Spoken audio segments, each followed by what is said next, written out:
IVF చేసుకోవాలంటే చాలా భయం వేస్తుంది, ఐవీఎఫ్ అంటే చాలా నొప్పి ఖర్చుతో కూడుకున్న ట్రీట్మెంట్, ఐవీఎఫ్ అనగానే చాలా చివరి ట్రీట్మెంట్, ఇలాంటి భయాలు మీకు కూడా అనిపిస్తున్నాయా? ఇప్పుడు ఐవీఎఫ్ గురించి కంటే ఐవీఎఫ్ చుట్టూ ఉన్న భయాల గురించే ఎక్కువ మనం వింటూ ఉంటామండి. అందుకని ఈ భయాలు అసలు ఎందుకు వస్తున్నాయి, అసలైన నిజం ఏంటి అన్నది స్పష్టంగా ఇవాళ వీడియోలో మనం మాట్లాడుకున్నాం. ఫియర్ నంబర్ 1, ఐవీఎఫ్ అంటే లాస్ట్ ఆప్షన్ అని అనుకోవడం. మన సొసైటీలో ఒక స్ట్రాంగ్ బిలీఫ్ ఉందండి, అదేంటంటే ఐవీఎఫ్ ట్రీట్మెంట్ అన్నది లాస్ట్ తీసుకోవాల్సిన ఆప్షన్ అని.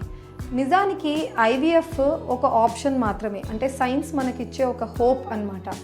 ఎంతోమంది కపుల్స్ చిన్న ట్రీట్మెంట్స్, ఐయుఐ లాంటి ట్రీట్మెంట్లో కన్సీవ్ అవుతూ ఉంటారు. కొంతమంది లేడీస్ మెడిసిన్స్తోనే ప్రెగ్నెన్సీ వస్తూ ఉంటుంది.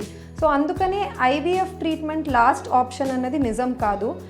కొంతమందిలో ఏమవుతుందంటే అర్లీగా ఈ ఐవీఎఫ్ స్టెప్ తీసుకుంటే బెటర్ రిజల్ట్స్ వచ్చే అవకాశం ఉంటాయి.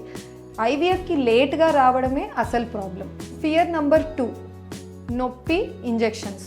ఐవీఎఫ్ అనగానే చాలా ఇంజెక్షన్స్ ఉంటాయి, భరించలేనంత నొప్పి ఉంటుంది, చాలా కాంప్లికేషన్స్తో కూడుకున్న ట్రీట్మెంట్. ఇది నిజం కాదండి.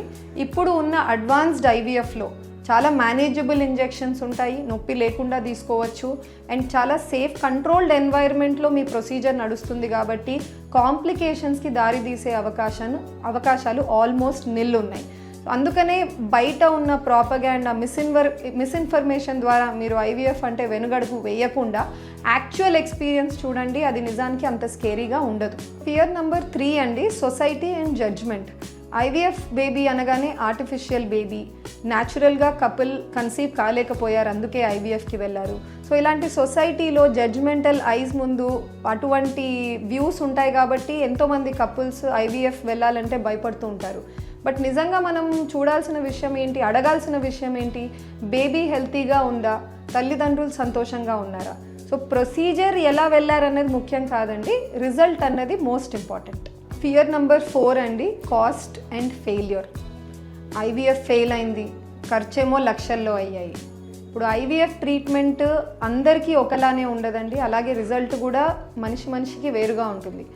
ఏ ఫ్యాక్టర్స్ మీద మీ ఐవీఎఫ్ సక్సెస్ రేట్ డిపెండ్ అవుతుంది అంటే భర్త భార్య వయసు ఏంటి, వాళ్ళ యొక్క ఎగ్ స్పర్మ్ క్వాలిటీ ఏంటి, ఏ రీజన్కి వాళ్ళు ఐవీఎఫ్ వెళ్తున్నారు, వాళ్ళకు ట్రీట్మెంట్ ఇచ్చే డాక్టర్ ఎక్స్పర్టీస్ ఏంటి, వాళ్ళు తీసుకుంటున్న ప్లేస్లో ల్యాబ్ క్వాలిటీ ఎలా ఉంది. సో ఇటువంటి ఫ్యాక్టర్స్ మీద మీ ఐవీఎఫ్ సక్సెస్ అవుతుందా ఫెయిల్యూర్ అవుతుందా అన్నది మెయిన్లీ ఆధారపడి ఉంటుంది. ఐవీఎఫ్ అనగానే భయం కలగడానికి కారణాలు ఇన్ఫర్మేషన్ కంటే మిస్ఇన్ఫర్మేషన్ ఎక్కువగా రీజన్ అవుతుందండి. ఐవీఎఫ్ అనగానే ఓడిపోయిన వాళ్ళకి ఇచ్చే ట్రీట్మెంట్ అన్నది కాదు. ఐవీఎఫ్ అన్నది మనకు సైన్స్ ఇచ్చిన గ్రేటెస్ట్ హోప్. ఇప్పుడు ఈ పాయింట్ ఆఫ్ టైంలో ఐవీఎఫ్కి లేదా వేరే ట్రీట్మెంట్స్కి కానీ మీరు లేట్గా వెళ్ళడం కంటే ఎర్లీగా ఫర్టిలిటీ హెల్త్ చెక్ చేయించుకోవడం వల్ల మీ సక్సెస్ రేట్స్ ఎన్నో రెట్లు ఇంప్రూవ్ అయ్యే ఛాన్సెస్ ఉంటాయి.